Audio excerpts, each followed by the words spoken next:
Não existe mais salvação? O tema de hoje, assim como semana passada, é uma pergunta, né? Nosso versículo inicial se encontra em Romanos, capítulo 13, versículo 11. Eu vou ler a Nova Versão Internacional. Façam isso compreendendo o tempo em que vivemos. Irmão Cristiano, o que é esse isso aí? Aqui no contexto, Paulo está falando sobre o amor. Ele está falando sobre o ato de amar e que o verdadeiro cumprimento da lei é o amor, né? Então ele diz, façam isso, ou seja, amem, compreendendo o tempo em que vivemos. Chegou a hora de vocês despertarem do sono, porque agora a nossa salvação está mais próxima do que quando cremos. Interessante essa passagem, né? Preciosa Igreja do Senhor Jesus Cristo, povo abençoado, mais que vencedores em Cristo, povo santo e amado de Deus, igreja sem ruga e sem mácula, abençoados com todas as bênçãos espirituais. Glória a Deus. Meus amados, hoje eu quero responder a essa pergunta. Não existe mais salvação? Irmão Cristiano, você vai perguntar, né? Irmão Cristiano, qual é a origem dessa pergunta? Essa pergunta nós recebemos bastante, porque o nosso ministério é um dos ministérios que defende a visão da escatologia consumada. Irmão Cristiano, eu estou chegando agora na graça, primeiro vídeo que eu assisto de vocês, né? Ou estou começando agora há pouco tempo, eu não sei o que é escatologia consumada. Calma, que daqui a pouquinho a gente vai dar para vocês um pequeno conceito, principalmente visando aqueles irmãos que ainda não entendem, né? Então eu vou dar, claro, não vou explicar fundo a fundo, porque não tem condições, né? Certamente, mas eu vou dar, como eu costumo dizer, uma palhinha, né? Um conceito breve do que é escatologia consumada daqui a pouquinho. Então nosso ministério tem essa visão, nós defendemos, até porque entendemos que a visão é muito mais coerente do que a visão do sistema religioso em relação à escatologia bíblica, né? É uma visão, no meu modo de ver, perfeita da escatologia bíblica, né? Eu particularmente, amados, falo dessa questão do ano 70, acredito que até um pouco mais de 10 anos. Tá? Só que essa visão, esse entendimento, ele remonta até muito mais tempo do que isso. Tá? Mas eu, irmão Cristiano, particularmente falo desse assunto há mais de 10 anos. E o Senhor vem nos permitindo crescer nesse conhecimento, conhecer mais e mais disso. E a cada dia mais a gente vem evoluindo e conhecendo mais e mais, o que é maravilhoso. Né? Só que o que acontece? Esse entendimento do ano 70, como eu falei, eu já vou explicar melhor o que é isso, né? Do ano 70, escatologia consumada, esse entendimento nos diz o quê? Que tudo já foi consumado, o próprio nome já diz, né? Escatologia consumada. Então nós defendemos que todas as coisas, do ponto de vista da escatologia, do ponto de vista profético, tudo já foi consumado. Percebe? Consequentemente, você pensa o seguinte, bom, irmão Cristiano, se tudo já foi consumado, então a salvação também já foi consumada. É verdade. A salvação já foi consumada. A promessa de Deus da salvação já é uma realidade na vida de todos os filhos de Deus. E aí que surge a pergunta, irmão Cristiano, se tudo já foi consumado, inclusive a salvação, então não existe mais salvação? Essa é a questão que a gente pretende responder hoje. Porque, amados, veja bem, muitos hoje têm falado do ano 70, não muitos, mas alguns, né? Esse entendimento tem, graças a Deus, alcançado, né, as pessoas, e algumas pessoas têm falado desse assunto, o que é muito bom, só que junto com as pessoas que falam desse assunto com propriedade, existem aqueles que distorcem, né? Então existe muita distorção também em relação a essa questão do ano 70, né? Muitos hoje, por causa do ano 70, por causa de entender que tudo foi consumado, começa a dizer que não existe mais evangelho, não existe mais graça. Sabia que existe isso aí? Não, graça acabou. Novo pacto? Não, novo pacto não existe mais. O novo pacto acabou no ano 70. Gente, isso é uma bobagem absurda, né? Dizer que não existe graça, sendo que a graça é um pacto eterno. Nós já estudamos isso aqui. O novo pacto, veja bem, amado, a palavra novo não tem a ver com o tempo propriamente. A palavra novo, quando diz novo pacto, é porque, como a palavra diz, inclusive, no capítulo 8 da carta aos Hebreus, né? Quando chama esse pacto de novo, ele tornou antiquado o primeiro. Então, a expressão novo pacto é em função do antigo. Então, ao chamar de novo pacto, o Senhor tornou o primeiro pacto ultrapassado. Né? Então, ele foi taxado de antigo, de velho pacto. Entende? Então, essa expressão novo não é questão de tempo, porque as pessoas pensam assim: ah, Cristiano, mas como é novo, se já se passaram 2000 anos, né, que Jesus estabeleceu a graça? 2000 anos não é mais novo. Gente, veja, mais uma vez, o termo novo, a característica de novo pacto, ela é eterna. O novo pacto vai ser novo para sempre, porque não é uma questão de tempo. Ah, já se passaram 2000 anos, não é mais novo. Não é essa a questão. Novo é em oposição ao primeiro. O novo pacto veio para substituir totalmente o primeiro, né? Inclusive com melhores e superiores promessas, como diz na carta aos Hebreus. Né? Então, quando chama novo, é porque substituiu o primeiro e tornou o primeiro antigo. Vocês estão entendendo o ponto? Só que as pessoas dizem: ah, não tem mais novo pacto, acabou no ano 70, não tem mais graça. Eu já ouvi, e veja, amado, não é nem porque eu acompanho esse tipo de ensinamento. Obviamente eu não vou perder meu tempo com isso, que é um tempo curto. Todos nós temos um tempo curto, né? Todos nós vivemos na correria, trabalho, isso e aquilo. Sinceramente, eu não vou dedicar meu tempo a ficar ouvindo essas bobagens. Mas o que acontece? Muitas pessoas acabam entrando em contato comigo com essas dúvidas. Ah, irmão Cristiano, eu vi aqui uma pessoa falar que não existe mais graça, não existe mais novo pacto. Aí teve um irmão que me escreveu, aliás, bem mais de um, dizendo assim: olha, teve uma pessoa, eles nem dizem quem é, e eu também prefiro nem saber, na verdade, mas geralmente as pessoas omitem o nome de quem tem falado essas coisas, mas eles dizem assim: eu vi uma pessoa dizer assim na internet, que não existe mais igreja, que nós não somos mais o corpo de Cristo. Gente, eu fico abismado com isso. E sabe o que entristece o meu coração, de verdade? É saber que há irmãos que acompanham o nosso trabalho, né, que estão em graça, que nessa luta conosco de buscarmos estar na palavra, sabe? Tem irmãos aí nossos caindo nesses papos furados. Isso entristece muito o meu coração. Né? Porque, veja bem, amado, quando alguém me escreve e fala assim: olha, irmão Cristiano, alguém falou isso, isso e isso. Amado, se está em linha com a palavra, eu dou total respaldo, eu assino embaixo. Né? Às vezes alguns irmãos escrevem: irmão Cristiano, eu achei estranho que eu vi aqui uma pessoa falar isso, isso e isso. Mas eu vou lá e vejo: não, irmão, isso aqui está certo. Veja, o irmão falou isso por causa disso, porque está escrito aqui, está escrito ali. Vocês percebem? Então, eu assino embaixo quando está alinhada a palavra. Sabe? Então, quando alguém entra em contato comigo, tirando a dúvida que ouviu alguém falar por aí, né? Mas se está em linha com a palavra, eu assino embaixo. Meu irmão, está escrito aqui assim, assim, assim. Está correto o que esse irmão falou. Agora, amado, quando não está em linha com a palavra, quando eu percebo que é delírio, é loucura, é sei lá o quê, são conclusões que são tiradas, entende? Uma coisa é você ler a palavra, você observar o contexto, né? Texto, contexto, todos os contextos, aquilo que eu falo, né? Contexto cultural, contexto dos pactos, temporal, o próprio contexto bíblico em si, né? Existe o contexto imediato de um texto, existe o contexto bíblico geral. Nós temos que levar todos esses contextos em consideração para nós entendermos os textos bíblicos. Né? Então, quando eu vejo que um raciocínio tem essa preocupação de estar alinhado à palavra, aos contextos, né? Está tudo certinho ali, amém, glória a Deus. Agora, amado, se é um delírio, está fora da palavra, é uma invencionice, eu não assino embaixo nisso. Então, nós temos ouvido muitas coisas assim. Ah, no ano 70 acabou tudo. Não tem mais oração, não tem mais graça, não tem mais igreja, não tem mais novo pacto. Eu já ouvi falar até que não tem mais Jesus. Uma pessoa uma vez comentou no nosso canal no YouTube: não, irmão Cristiano, você fica falando de Jesus, não tem mais Jesus. Então, a gente precisa entender o ano 70 sem criar essas distorções, amados. Vocês percebem isso? Há muitas distorções em relação a esse assunto. Então nós temos que ter muito, muito cuidado. Em relação à salvação, então existe essa dúvida. Né? Irmão Cristiano, olha, se tudo foi consumado em 70, se todas as profecias, toda a questão escatológica da Bíblia foi consumada, e consequentemente a salvação também foi, então significa que hoje em dia não existe mais salvação? Vamos lá então, vamos caminhar e tentar responder da melhor maneira possível a essa questão do tema de hoje.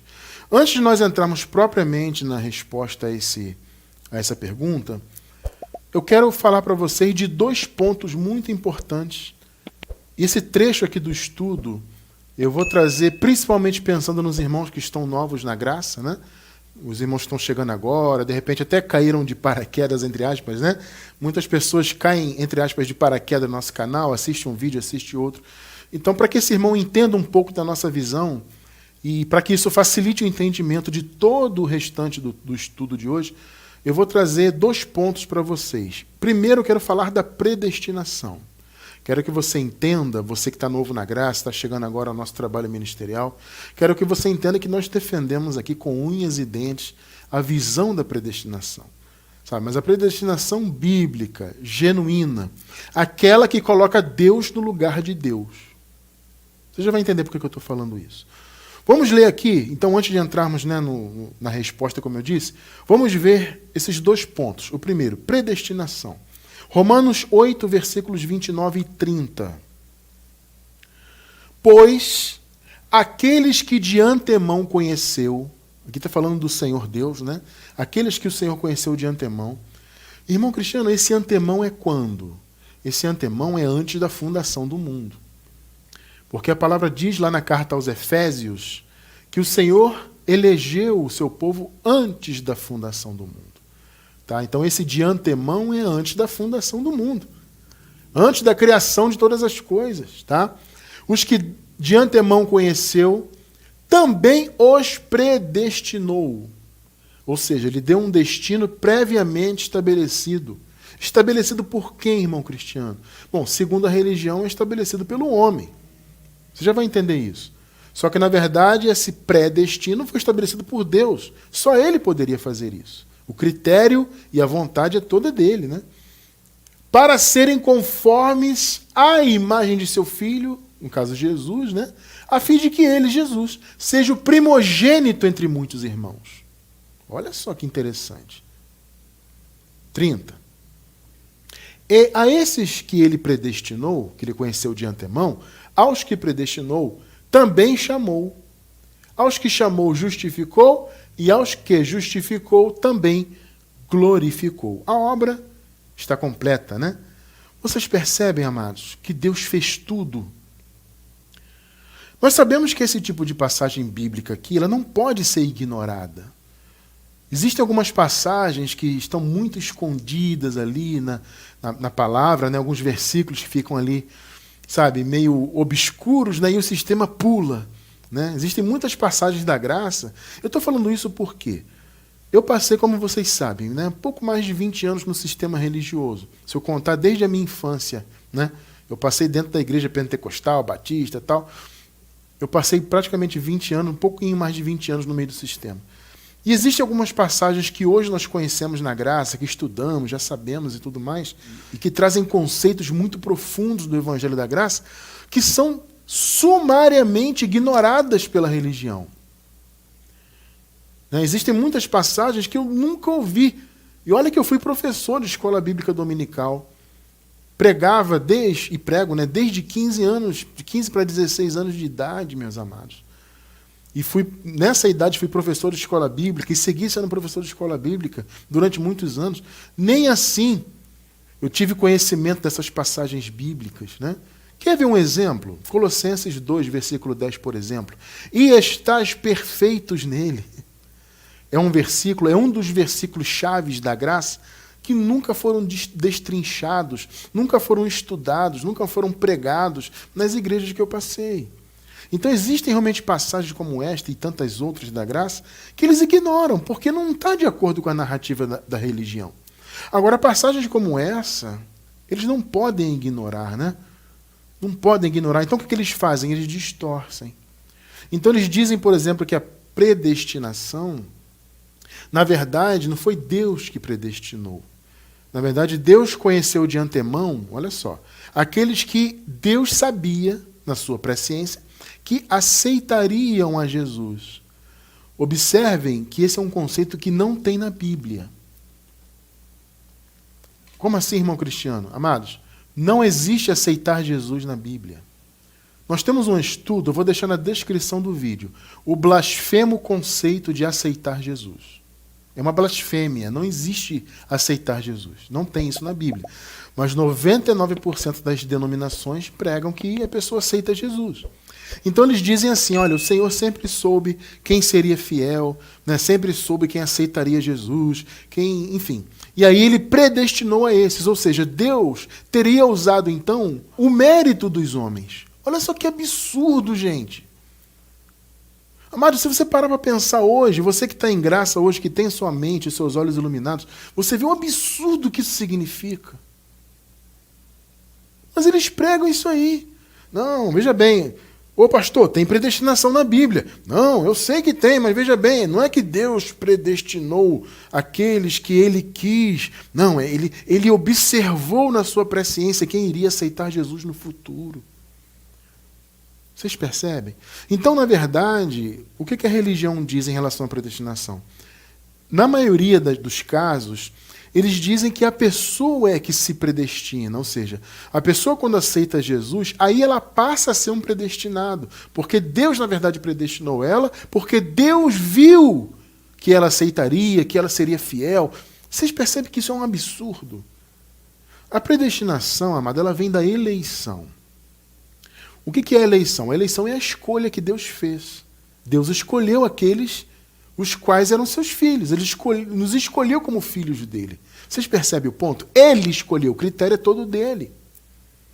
E ele fez isso desde antes da fundação do mundo. Vocês estão percebendo o ponto? Só que ele não levou em conta as obras dos homens, se o homem aceitar Jesus. Ele não levou em conta isso, não faz sentido. O apóstolo Paulo sempre deixa claro que a eleição não tem a ver com a escolha do homem, com o mérito do homem. Sabe, no capítulo 9 da carta aos Romanos, né? Nós acabamos de ler um trecho do capítulo 8. No capítulo 9, Paulo fala claramente disso. Ele fala sobre a eleição. Ele pergunta, há injustiça da parte de Deus? Porque a religião diz que é injusto, né? Não, Deus não pode escolher alguém como filho. Como é que ele não vai dar oportunidade para todos serem filhos? Gente, Deus é Deus. Né? É simples assim. Deus é Deus. Ele sabe o que faz. Se ele escolheu os seus filhos, é porque tinha que ser assim. Entende? Então eu confio em Deus, eu confio nas escolhas de Deus. A religião não. Só que o próprio Paulo diz, há injustiça nessa questão da eleição, da parte de Deus? Paulo diz, de modo nenhum. Entende? Na questão da eleição, por exemplo, Paulo, né, usa a questão ali de Jacó e Esaú, né, que Deus amou a um e odiou o outro. E Paulo fala, olha, eles eram gêmeos, mas eles não tinham nascido ainda. Aí Paulo diz, eles não tinham feito obra alguma. Percebe? Ou seja, o que Paulo está dizendo? Olha, não havia mérito algum, mas Deus amou um e odiou o outro. Critério de Deus. Deus sabe de todas as coisas. Então, um era eleito de Deus, o outro não era. Ponto.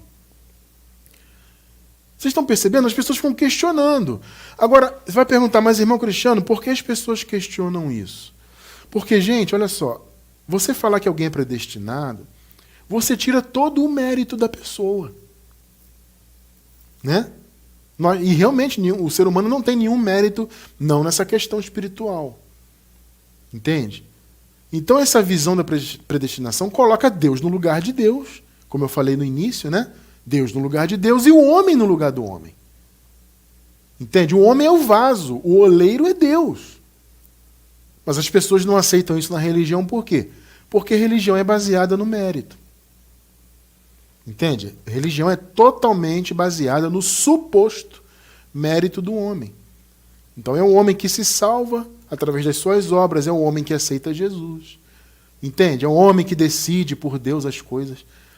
Né? Você dizer que Deus predestinou as pessoas baseada no que o homem faria no futuro, então o mérito é do homem e não de Deus. Percebe o quão blasfemo é isso?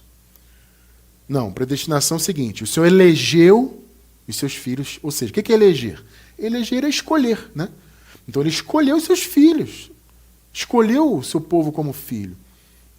Entende? E a esses que ele escolheu, ele deu um pré-destino. Percebe? De ser filho de Deus. No caso aqui desses irmãos da igreja primitiva, que haviam nascido antes da cruz, eles foram adotados, né? O Paulo usa essa expressão.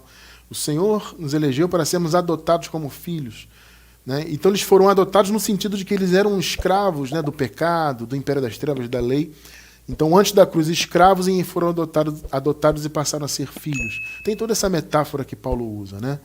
Mas por quê? Porque Deus havia elegido e dado esse predestino de serem seus filhos. E é o nosso caso. A diferença é que nós não fomos adotados, nós já nascemos filhos. Por quê? Mas, irmão Cristiano, por que nós não fomos adotados? Porque nós não nascemos antes da cruz, amados. Quando você nasceu, eu nasci, já nascemos depois de toda a obra consumada. Você está percebendo o raciocínio? Então você não nasceu no império das trevas, você não nasceu escravo do pecado, você não nasceu debaixo, vamos dizer assim, da jurisprudência da lei de Moisés. Né? Nós não nascemos debaixo de nada disso aí. Nós já nascemos com a graça estabelecida. Então, por que nós somos filhos hoje? Por que aqueles irmãos da igreja primitiva foram adotados como filhos e nós nascemos filhos? Porque o Senhor já havia nos elegido antes da fundação do mundo. A critério dele, Deus, não a meu critério. Entende? Não é porque ele veria, o Cristiano vai ter boas obras, o Cristiano vai me aceitar, entre aspas, vai pregar, então eu vou predestiná-lo. Isso é uma loucura, gente. Isso não faz nenhum sentido. Tá? Então, a eleição e a consequente predestinação para sermos filhos de Deus não tem a ver com a vontade do homem, nunca teve. Tá? Efésios 1:11. Nele, em Cristo, né, fomos também escolhidos. Olha aí a escolha. Né? Em algumas versões aparece eleitos. Por isso que nós usamos muito essa expressão, né? O eleito de Deus, etc. É escolhido. Então, nele fomos também escolhidos, olha só, tendo sido predestinados conforme o plano daquele que faz todas as coisas segundo o propósito da sua de Deus, né? Sua vontade. Você está percebendo que a eleição e a predestinação não teve absolutamente nada a ver com a vontade do homem, ou com as obras do homem, ou com o critério do homem, com o mérito, suposto mérito dos homens? Claro que não, meus irmãos. A escolha de Deus foi um ato soberano dele. Ele escolheu e predestinou segundo o seu propósito, o seu plano, né, como está escrito aqui, e segundo o propósito da sua vontade. Foi a vontade dele, ponto final. Então as pessoas ficam aí discutindo a vontade de Deus. Não pode predestinar. Aí eles, como não aceitam, como eu falei, a predestinação ela tira o mérito do homem, e como a religião é baseada no mérito, então eles não aceitam. Aí ficam tentando adaptar a predestinação. Como eu falei, eles não podem ignorar passagens bíblicas como essa, né, tão claras. Então, como eles não podem ignorar, eles simplesmente distorcem tudo. Tá? Então, o nosso ministério aqui defende a predestinação porque é bíblica. Mas como eu falei no início, a predestinação verdadeira. Não essa distorcida da religião, que coloca o homem como centro, né? O homem que aceita, o homem que faz, o homem que acontece. Não. Aqui defendemos a predestinação genuína, que coloca Deus no lugar de Deus e o homem no lugar do homem. Isso é muito importante para você entender o nosso estudo de hoje. E o segundo ponto que eu falei, que eu ia trazer 2 pontos, né, antes de responder a pergunta, é justamente a escatologia consumada que eu falei no início. Né? A escatologia consumada defende que todas as profecias escatológicas já se cumpriram. Tudo em relação à escatologia já se cumpriu. Irmão Cristiano, o que é escatologia? Escatologia é o estudo dos últimos tempos, o estudo do fim do mundo, por assim dizer. Tá? Então existe uma visão escatológica que coloca tudo para o futuro. Umas colocam uma parte no futuro, uma parte já cumprida, outras visões colocam tudo no futuro. Nós defendemos que ela já foi totalmente consumada. Como eu disse no início, é a visão mais coerente do ponto de vista do texto bíblico e até da história da humanidade, porque há registros históricos de tudo que Daniel profetizou, que Jesus principalmente profetizou. Né? Vamos ler aqui um trechinho, né, do que Jesus falou ali em Mateus 24, que é o principal capítulo, né, que relata ali o que Jesus falou a respeito do fim do mundo. Veja bem, amados, olha só. Claro que eu não vou me aprofundar, como eu já disse, Mas eu vou deixar na descrição do vídeo também o link da nossa playlist. Nós temos uma playlist de escatologia consumada. Assista na sequência todos os estudos e virão estudos novos pela frente, tá? Assista hoje para você entender. Você vai descansar nesse assunto, irmão. Se você está hoje desesperado, achando que Jesus vai voltar porque por causa do vírus, e porque a guerra, e porque... Se você acha que Jesus vai voltar por causa disso, assista esses estudos e descanse. Tudo já foi consumado. O que está acontecendo no mundo agora é apenas a história da humanidade se desenrolando.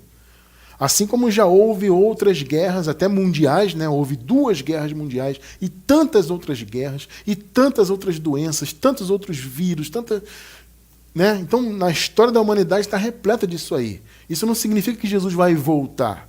Ele já voltou, tudo está consumado. Como eu falei, não vou me aprofundar, mas eu vou deixar o link na descrição aí, tá? Então vamos ler aqui, amados, 2 referências bíblicas da escatologia consumada. Mateus 24, 34. Eu lhes asseguro, aqui é Jesus falando aos discípulos dele e àqueles que estavam ali ouvindo ele, que não, olha só, não passará esta geração até que todas, sublinha aí, eu deveria até ter sublinhado na tela aí também, até que todas essas coisas aconteçam. Pegou? Irmão Cristiano, o que é isso? Olha, amados, no contexto, Jesus está falando do fim do mundo. Você quer entender o que é fim do mundo? Assista aos estudos da escatologia consumada. Eu não vou explicar isso aqui, já está explicado. Eu só vou dizer o seguinte, no contexto, Jesus está falando do fim do mundo. No início do capítulo, eles estão saindo do templo de Jerusalém, tá? Aí Jesus vira para os seus discípulos e diz assim, vocês estão vendo essas construções? Veja bem, Jesus está falando do templo de Jerusalém, aquele templo que naquela época ainda estava de pé. Tá? Ele diz o seguinte, vocês estão vendo essas construções? Pois é, não ficará pedra sobre pedra. Havia e há até hoje interpretações dizendo que Jesus está falando dos prédios no futuro, que não ficaria pedra sobre pedra de todas as construções de hoje. Pelo amor de Deus, gente, pelo amor de Deus. Jesus estava falando do templo de Jerusalém, que estava ali diante deles. Eles estavam saindo do templo, aí Jesus falou, olha, vocês estão vendo essas construções aí? E o templo, amados, era uma coisa magnífica. Né? Era uma construção extraordinária. Né? Vocês estão vendo? Não vai ficar pedra sobre pedra. Aí um dos discípulos pergunta, Senhor, quando que vai acontecer isso? Né? Quais os sinais do fim do mundo? Aí você pensa, mas Cristiano, o mundo não acabou? Pois é, amado, assista aos estudos que você vai entender o que é de fato o fim do mundo. Né? Ou o fim dos tempos, enfim. Né? E aí Jesus começa a relatar o que iria acontecer antes. Então ele entra naquele assunto da grande tribulação, começa a falar, né, o que aconteceria com Israel ali. Não era com o mundo inteiro no futuro, 2000 anos depois. Isso não tem lógica nenhuma. Vamos voltar ao versículo. Olha só. Mateus 24, 34. Então você entendeu o contexto. O contexto todo ali, Jesus está profetizando sobre a vinda dele. E, consequentemente, sobre o fim dos tempos. Eu lhes asseguro que não passará esta geração. Irmão Cristiano, como é que os futuristas aí que colocam Apocalipse no futuro interpretam isso aqui? Gente, eles distorcem totalmente a expressão geração, a palavra, né? Eles distorcem totalmente. Não, essa geração são os judeus, e os judeus estão aí até hoje. Não, amado, ele está falando daquela geração. E no nosso estudo de escatologia, nós apontamos o sentido de geração na Bíblia, quanto tempo dura biblicamente uma geração. Tudo isso foi apontado em nossos estudos de escatologia consumada. Mas eles distorcem tudo. Só que, amado, Jesus deixou muito claro que não passaria a geração deles. Percebe que o que ele profetizou, que não ficaria pedra sobre pedra do templo de Jerusalém, se cumpriu no ano 70? Isso tem registro histórico disso. Jesus profetizou e aconteceu no ano 70. Percebe? O ano 70 ainda era aquela geração.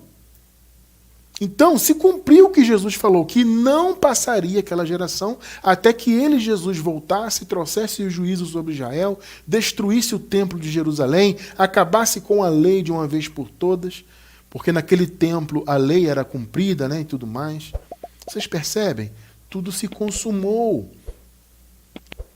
Então ficar dizendo que Jesus vai voltar, isso é uma bobagem, isso não existe. Ah, mas o Apocalipse foi escrito próximo do ano 100. Mentira! O Apocalipse foi escrito antes do ano 70.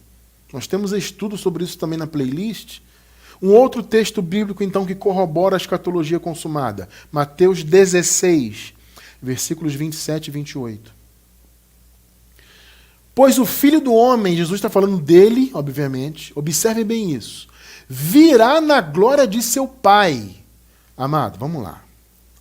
Jesus está ou não está falando de sua vinda aqui? Está muito claro que ele está falando da vinda dele. Sim ou não? Sim. Pois o Filho do Homem virá na glória de seu Pai. Ele está falando então da sua segunda vinda.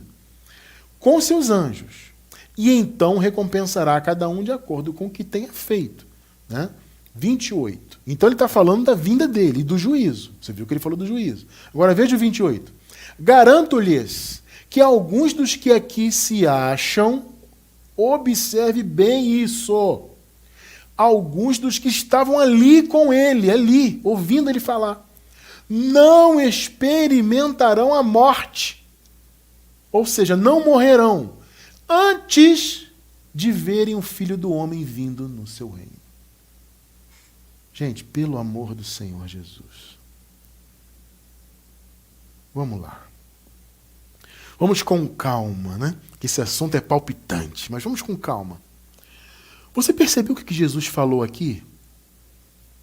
Primeiro ele disse lá, ó, não passará esta geração até que tudo que eu estou profetizando aqui aconteça. Aconteceu. Agora viu o que ele falou aqui? Olha, vocês vão me ver vindo no meu reino. Alguns aqui vão me ver, né, vindo no meu reino. Porque alguns que estão aqui não vão morrer até que vejam o reino de Deus vindo. E eu vindo no reino. Se Jesus não voltou ainda, então tem gente viva daquela época até hoje. Será que você encontra alguém com quase 2.000 anos de idade? Pensa bem aí. Hein? Ou até com mais de 2.000 anos, no caso, né? Você tem alguém hoje? Você conhece alguém? Tem algum registro? Tem alguém com mais de 2.000 anos vivendo até hoje esperando Jesus voltar? Porque Jesus disse que alguns dos que estavam ali com ele não morreriam até que o vissem vindo no seu reino. Ele, Jesus, falou. Não foi eu, Cristiano. Pensa bem. Mas o pessoal diz que ele vai voltar ainda. Então cadê essas pessoas de 2.000 anos que viriam ele voltar sem que morressem? Ô, meu amado, pelo amor de Deus. Acordemos para a vida. Ah, Cristiano, como é que os futuristas enxergam isso aqui? Eles isolam o versículo 28, né, e dizem que Jesus estava falando da transfiguração. Por quê? Porque logo no capítulo 17, né, aqui é o encerramento do capítulo 16 de Mateus, no capítulo 17 já começa falando da transfiguração. Jesus aqui está falando de transfiguração. Não, meu irmão, não. Você não pode isolar o versículo 28 do 27. No 27 ele diz claramente, o Filho do Homem virá na glória de seu Pai com seus anjos. Ele está falando da vinda dele. E ele disse, olha, alguns dos que estão aqui estarão vivos, verão a vinda do reino. Então, amado, pelo amor de Deus, só essas duas passagens já corroboram a escatologia consumada. Mas evidentemente que há muitos detalhes que precisam ser observados, né? Precisam ser estudados. Uma boa parte nós já estudamos e seguiremos estudando com a permissão de Deus. Então veja, amados, nós cremos na predestinação. O Senhor elegeu os seus. Tá? Ele elegeu desde antes da fundação do mundo. Ele fez a obra. Tá? Então há um grupo, o que isso significa? Que há um grupo que é filho de Deus porque ele escolheu. Esse grupo é conhecido na Bíblia, por exemplo, como trigo. São duas sementes, joio e trigo. O joio não é eleito, mas o trigo foi eleito. Existem os vasos de honra e de desonra. Cabrito, ovelha, são as designações, né? Existem essas diferenciações, né, desses dois grupos. Aqueles que foram escolhidos por Deus como filhos dele e aqueles que não foram. É simples assim. Tá? E também, claro, nós cremos e defendemos, como vimos aqui claramente, a escatologia já consumada, a vinda de Cristo já consumada e todas as profecias escatológicas já consumadas. Tá? Agora, amados, voltando então ao nosso intuito de responder a pergunta do tema, vamos voltar ao versículo inicial, vamos lê-lo de novo, só que vamos ler um pedacinho do seu contexto. Vamos ler o 11 e o 12, tá? Vamos lá então. Romanos 13, versículo 11, depois vamos ler o 12. Façam isso, como eu já disse, esse façam isso se refere ao amor, né? Façam isso compreendendo o tempo em que vivemos.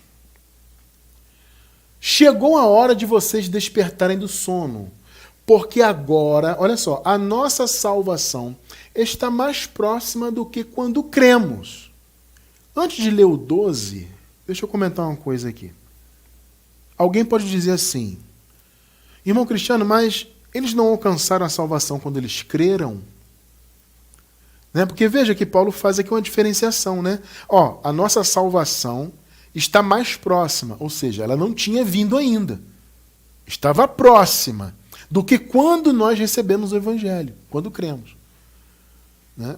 Normalmente se diz o quê? Que o cara crê no Evangelho, aceita Jesus, entre aspas, né? Como eu disse, é um conceito que não existe, mas eles dizem isso, aceita Jesus e aí ele é salvo. Só que você vê que aqui é uma separação. Não, nós já cremos, mas a salvação ainda vai vir. Interessante isso, né? Ela está próxima, mas não veio ainda. Isso no tempo de Paulo aqui, tá, gente? Não estou falando de agora, estou falando do tempo deles lá. Paulo disse naquele tempo, note que eles estavam antes do ano 70, antes da vinda de Cristo aqui. Aqui no texto bíblico eles estavam antes. Versículo 12. A noite está quase acabando. Olha só esse conceito, já vou relembrar esse conceito para vocês. A noite está acabando, o dia logo vem. Mais uma vez, eles estavam antes do ano 70, antes da vinda. Portanto, deixemos de lado as obras das trevas e vistamo-nos da armadura da luz. Meus amados, vocês se lembram de um conceito que eu já falei para vocês aqui, da madrugada do sétimo dia? Lembram-se disso? Irmão Cristiano, o que é isso? Eu nunca ouvi falar disso. Vamos lá.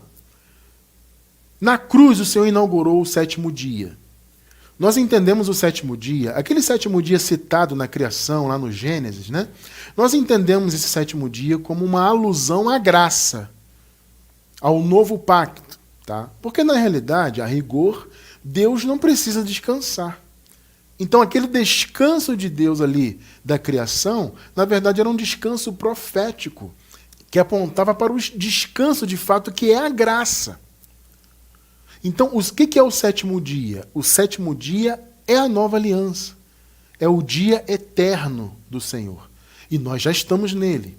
Vocês se lembram então que eu falei isso? Olha, o Senhor na cruz inaugurou o sétimo dia, porém houve um período de transição da sua morte e ressurreição até a sua vinda no ano 70. Vocês se lembram muito bem desse conceito, né? Então, da ressurreição de Jesus até a sua vinda, já era o sétimo dia? Já era a graça? Sim. Porque a palavra diz, em Hebreus, no capítulo 10, diz que o Senhor já havia inaugurado o novo e vivo caminho. Então, na cruz ele inaugurou o caminho da graça. Na cruz e na consequente ressurreição dele. Percebem? Só que houve um período de transição. Esse período de transição é o que eu chamo na metáfora de madrugada do sétimo dia. É o que Paulo está falando exatamente aqui, no versículo 12 de Romanos 13. A noite está quase acabando. Que noite é essa? É a madrugada do sétimo dia. Porque um dia, amado, ele começa 0h, meia-noite. Mas até o amanhecer, está escuro. Já é o dia. Né? Hoje, por exemplo, estamos aqui ao vivo, é um domingo, né? Para quem está assistindo ao vivo. Meia-noite, 0h, já era domingo. Porém, estava escuro. Então, houve um período de transição do sábado para o domingo, que é a madrugada. Né? Então, 0 hora oficialmente começou o domingo, mas o dia só amanheceu por volta das 6 da manhã. Então, metaforicamente, é o que Paulo está falando. Olha, a noite está quase acabando. O dia logo vem. Olha, logo vai amanhecer. Gente, esse amanhecer aconteceu quando? Quando Jesus voltou. Quando o reino de Deus veio, quando o juízo contra Jerusalém, contra Israel veio. Esse foi o amanhecer do 7º dia. O 7º dia começou na cruz e ele amanheceu, entre aspas, na vinda de Jesus. Você percebeu que essa é a metáfora que Paulo está usando aqui? Então, você viu que Paulo falou o seguinte, olha, nós cremos e a nossa salvação está mais próxima desde a época que nós cremos. Porque nós cremos, já passou um período desde que nós cremos, então a salvação está mais perto. Do que Paulo está falando? Da salvação da morte eterna. Vocês percebem? No ano 70, quando Jesus voltou e o reino veio, a morte acabou para os filhos de Deus. Ah, irmão Cristiano, isso está totalmente equivocado, porque as pessoas morrem até hoje. Gente, estou falando de morte da alma, a segunda morte, a morte definitiva. Quando nós falamos que a morte acabou para os filhos de Deus, porque o Senhor pôs fim a ela, né, no ano 70 houve a ressurreição das almas, nós estamos falando disso. Não é a morte no sentido biológico. Veja bem, esse corpo nosso biológico, ele vai para o pó de qualquer maneira. É o destino dele ir para o pó. Só que a nossa alma não vê mais a morte. Só que antes do ano 70, antes da ressurreição, antes da vinda de Cristo, os irmãos que morriam, as suas almas ficavam presas na morte, no chamado Hades. Tá? Muitos entendem erroneamente que era o espírito que ficava no Hades. Não, não é. Isso é um equívoco. Porque o Espírito, segundo o livro de Eclesiastes, ele sempre voltou para Deus. Vocês percebem? Então, nós somos triúnicos, corpo, alma e espírito. O Espírito, mesmo antes da graça, ainda no Antigo Pacto, ele já voltava para Deus. O Espírito não ficava preso na morte. O Espírito não morre. Isso é um conceito errado. Tá? Quem anda pregando isso aí está errado. Espírito não morre, nunca morreu. Lembre-se, o livro de Eclesiastes é Antigo Pacto. E lá já se afirmava, o espírito voltava para Deus. Só que o corpo ia para o pó. Consequentemente, a alma que estava atrelada ao corpo, porque a alma é a vida, a alma ia para a prisão da morte. Vocês percebem? Então, no ano 70, essa alma que estava presa na morte ressuscitou de todos, inclusive dos da perdição. Porque uns ressuscitaram para receberem o juízo, outros ressuscitaram para a glória eterna. Não é o que está escrito lá no livro de Daniel? Pois é. Então houve a ressurreição. E os filhos de Deus, os eleitos, escolhidos como filhos, consequentemente eram salvos, ressuscitaram para a glória eterna. O que ressuscitou? Foram as suas almas, que se uniram ao Espírito que já estava no paraíso e receberam um corpo glorificado. Vocês percebem? Tudo isso está explicado em detalhes na nossa playlist de escatologia consumada, tá? Está explicado em detalhes. Então, quando eu digo que não há mais morte, é que eu estou dizendo que não há morte da alma. O corpo biológico ele vai para o pó, mas a nossa alma seguirá viva, ou seja, a nossa vida vai seguir. Essa vida que você vive agora, ela vai seguir, porém, em um corpo glorificado no paraíso. Vocês estão percebendo o ponto? Então, abençoados, o Paulo está falando disso. O Paulo está falando de duas salvações aqui. Quando ele fala assim, olha, a nossa salvação está mais próxima do que quando cremos. Ele está falando dos dois aspectos. A salvação da mente é quando cremos no Evangelho. Entende? Então ele fala, quando cremos, em outras palavras, né, nós recebemos a salvação da mente. Só que a salvação da morte viria, no caso deles ali, ele diz, olha, está mais próxima, ela está chegando. Porque Paulo sabia que nesse período aqui da carta, eles ainda estavam à mercê da morte. Paulo sabia que se eles morressem biologicamente naquele período transitório, o espírito voltava para Deus, que isso já acontecia desde antes da cruz, mas a alma ficaria presa na morte e passaria por esse processo doloroso da morte. Então Paulo falou, olha, nós cremos, já recebemos a salvação da mente, e a nossa salvação em relação à morte eterna, que seria eterna, mas não foi, porque Jesus ressuscitou, né, o seu povo para a glória, essa salvação está próxima. Vocês estão percebendo? Então Paulo estava se referindo à salvação da condição de morte. Quando você crê, você, eu, quando nós cremos, não fomos salvos da morte. Não recebemos vida eterna. Não, nós já nascemos com a vida eterna. Porque no ano 70 acabou a morte para os filhos de Deus. A morte é eterna, né? Acabou para os filhos de Deus. Então, desde o ano 70 até os nossos tempos e para sempre, né? Não existe mais morte para quem é eleito de Deus, para quem é filho de Deus. Nós estamos em condição de vida eterna. Então, neste sentido, vamos lá. Neste sentido, não existe de fato mais salvação. Olha que interessante. Irmão Cristiano, você está dizendo que não existe salvação? É, eu estou dizendo, sim. Mas como assim? Calma que eu vou explicar. Não existe mais salvação no sentido da salvação da morte, porque não existe mais morte. Então veja, quando nós nascemos nesse mundo, nascemos como eleitos, né? Somos eleitos de Deus, somos filhos dele, certo? Correto. Então já nascemos em condição de vida eterna, porque a morte acabou no ano 70. Então você, eu, nós não seremos salvos da morte. O que nós podemos dizer é que a nossa salvação seria uma salvação indireta, porque nós nascemos salvos, por assim dizer, da possibilidade de morrer. Diferente de quem, né, viveu o período da transição. Né? Quem viveu antes do ano 70, ali, os irmãos que viveram ali, eles estavam à mercê da morte ainda. Nós já nascemos num período em que nós não estamos mais à mercê da morte da alma. Vocês percebem? Nós estamos livres dessa condição. Então, neste sentido, não há mais nenhum eleito sendo salvo, porque todos nós já nascemos com a vida eterna. Essa é a grande revelação da graça e da escatologia consumada. Tudo já foi consumado, logo a salvação da morte já foi consumada. Então, quando você nasceu, você já nasceu livre da morte. Então, a rigor, você, eu, nós, não seremos salvos da morte. Diretamente, porque nós nunca estivemos em condição de morte. Então, a nossa salvação, como eu costumo dizer, é uma salvação indireta, porque nós fomos salvos da possibilidade de morrer. Nós nascemos libertos dessa possibilidade. Vocês estão entendendo o ponto? Então, amado, você já tem a vida eterna. Quando esse corpo de pó voltar para o pó, você vai seguir vivo. É isso. Essa é a promessa. Vocês estão entendendo?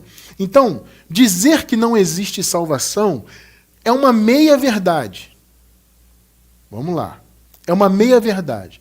Por quê, irmão Cristiano? Porque assim, não existe salvação da morte para o Filho de Deus. Porque o Filho de Deus já nasceu, no caso nós que nascemos depois do ano 70, já nascemos com a vida eterna consumada. Então eu estou repetindo, amado, eu estou sendo até prolixo para poder fixar bem na sua mente. Você, eu, minha esposa, todos nós nascemos depois da vinda de Cristo, depois do ano 70. Então não nascemos mais em condição de morte. Já nascemos em condição de vida eterna. Então nós não veremos a morte da alma. Não experimentaremos o que seria a morte eterna. Não experimentaremos. Vocês estão percebendo? Nós seguiremos vivos. Isso é uma notícia maravilhosa, né? Maravilhosa. Então, neste sentido, não existe salvação. Não há nenhum filho de Deus, porque o que a religião prega? Que quando se prega o evangelho, a pessoa aceita Jesus, então ela recebe a salvação eterna. Mas ela recebe parcialmente, porque na verdade ela pode perder. Olha como é que a religião distorce tudo. Eles distorcem tudo. Né? Não, a pessoa, tudo bem, ela creu no evangelho, aceitou Jesus, então ela é salva. Mas, se ela não cumprir as ordenanças, se ela não for fiel, isso e aquilo, ela vai perder a salvação. Isso é um absurdo total, não faz sentido nenhum isso aí, né? Mas eles pregam isso aí. Então, nesse sentido, não tem salvação, amado.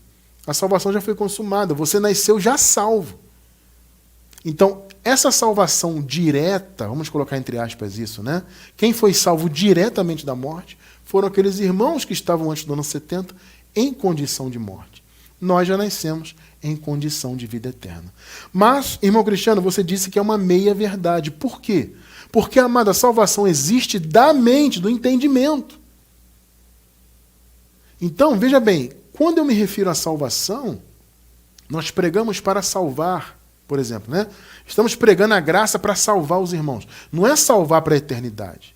Não. Todos os eleitos, mesmo aqueles que não conhecem a palavra ainda, todos eles são salvos. Se é um eleito de Deus, se for escolhido por Deus como filho, é salvo da morte, já tem a vida eterna. Tá? Então essa salvação já está consumada. Não tem mais ninguém sendo salvo neste sentido. Agora a salvação que ocorre por meio do conhecimento do Evangelho é aqui, ó, no entendimento. Então, existe salvação ou não? Depende do ponto de vista. Se você está falando da manifestação da salvação em termos de vida eterna, ou seja, em termos de não morrer, né, em termos de a sua alma estar livre de ver a morte, a segunda morte, que seria, né, a segunda morte, nesse sentido não. Agora, a salvação ocorre aqui. É a salvação do entendimento, que vem pelo conhecimento do Evangelho. Veja, 2 Coríntios 10, versículos 4 e 5.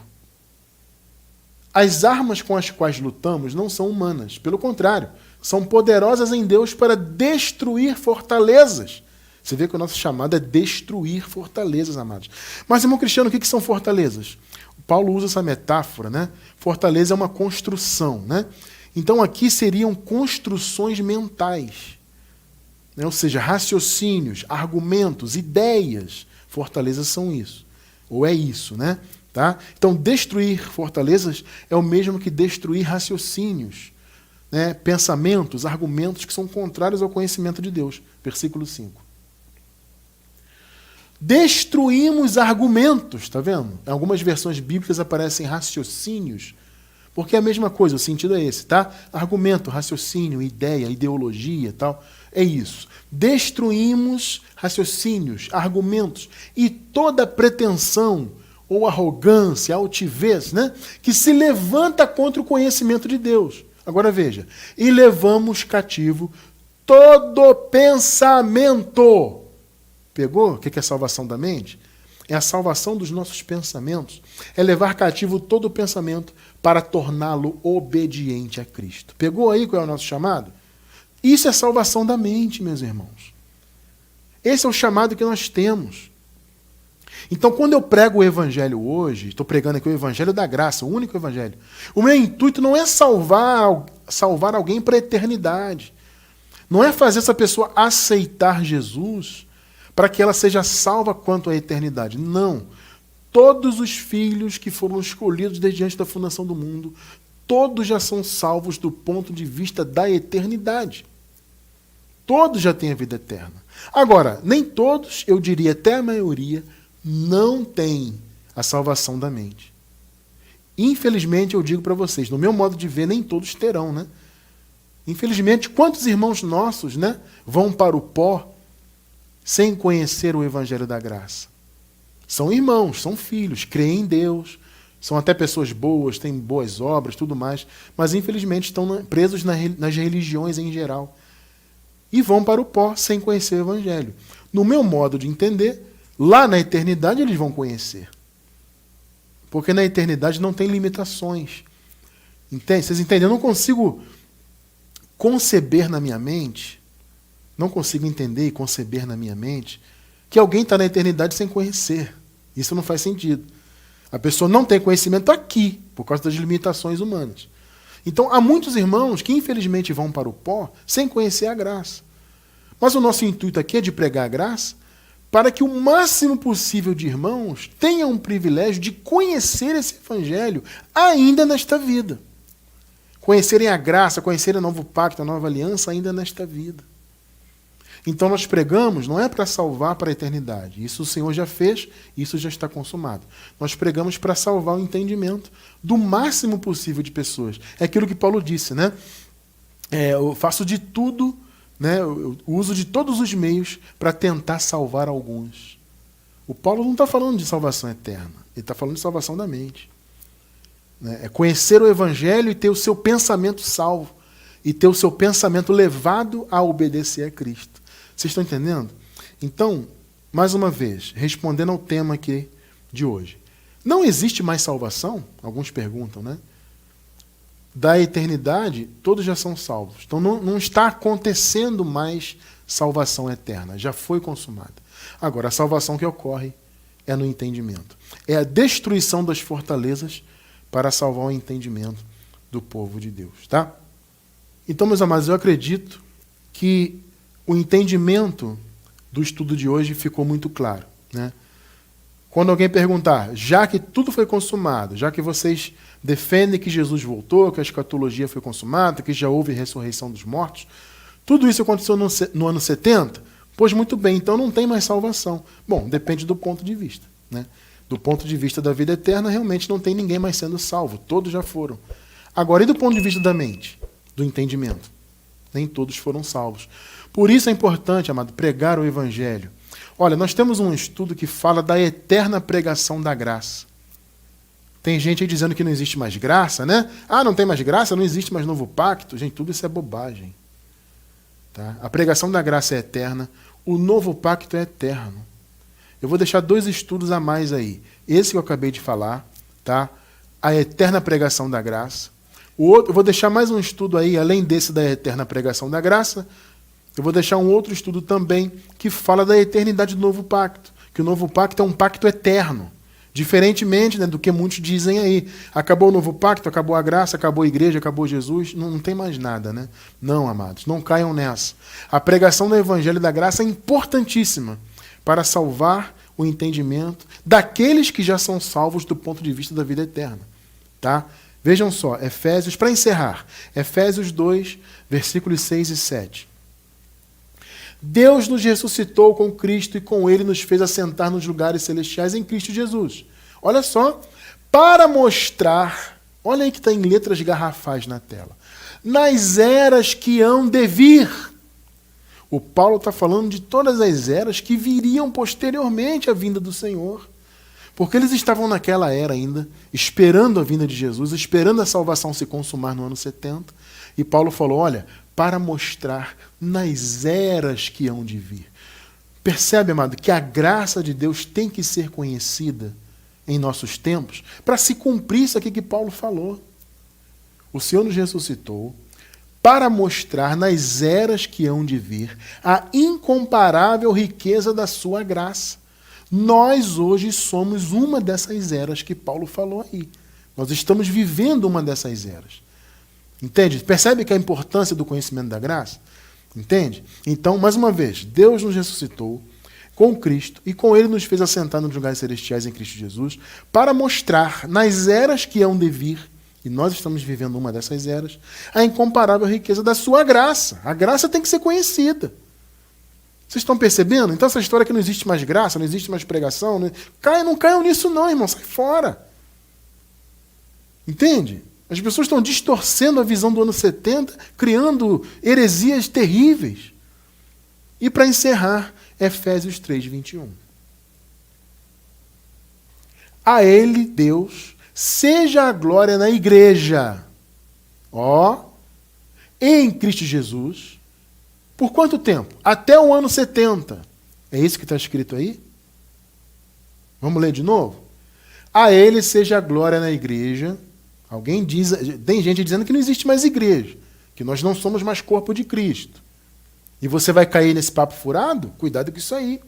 A Ele seja a glória na igreja e em Cristo Jesus até o ano 70. É isso que está escrito aí? Não. Por todas as gerações, para todo o sempre. Amém. A igreja é eterna. E a glória do Senhor tem que estar na igreja para todo sempre. Está escrito. Percebe a importância, então, da pregação da graça? Para que a igreja, para todo sempre, glorifique a graça do Senhor. Todas as gerações, você acabou de ler comigo, eu não estou inventando, eu estou lendo na Bíblia. Todas as gerações, para todo sempre, a igreja é eterna. A pregação da graça é eterna. Percebe? Para quê? Para salvar alguém para a eternidade? Não, isso o Senhor já fez. A obra de salvação em termos de vida eterna já está consumada. Todos os eleitos predestinados já são salvos, do ponto de vista da eternidade. Mas a maioria, em nossos tempos pelo menos, a maioria não tem a salvação da mente. Por isso nós pregamos. Tá? Então, por fim, não existe mais salvação? Depende. A da mente existe e vai existir para sempre. Enquanto houver eleitos de Deus, amados, a pregação do evangelho vai existir para salvar a mente deles. E pelo que nós entendemos, isso é eterno. Como eu falei, vai ter um estudo aí na descrição do vídeo sobre isso. Agora, a salvação do ponto de vista da vida eterna, essa já foi consumada. Tá bom? Acredito que o entendimento ficou claro e eu louvo a Deus por isso. E eu louvo a Deus que nós, hoje que estamos em graça, meus amados, nós tivemos o privilégio de termos os dois aspectos da salvação. Porque nós nascemos já como eleitos, salvos da morte eterna, né? Indiretamente salvos, né? Nascemos já em condição de vida eterna, e também o Senhor nos permitiu ter a salvação da mente, por meio do Evangelho da Graça. Olha que privilégio maravilhoso. Nós tivemos nessa vida aqui esse privilégio de sermos salvos para a vida eterna e de termos o nosso entendimento salvo para a honra e glória do Senhor Jesus Cristo ressuscitado.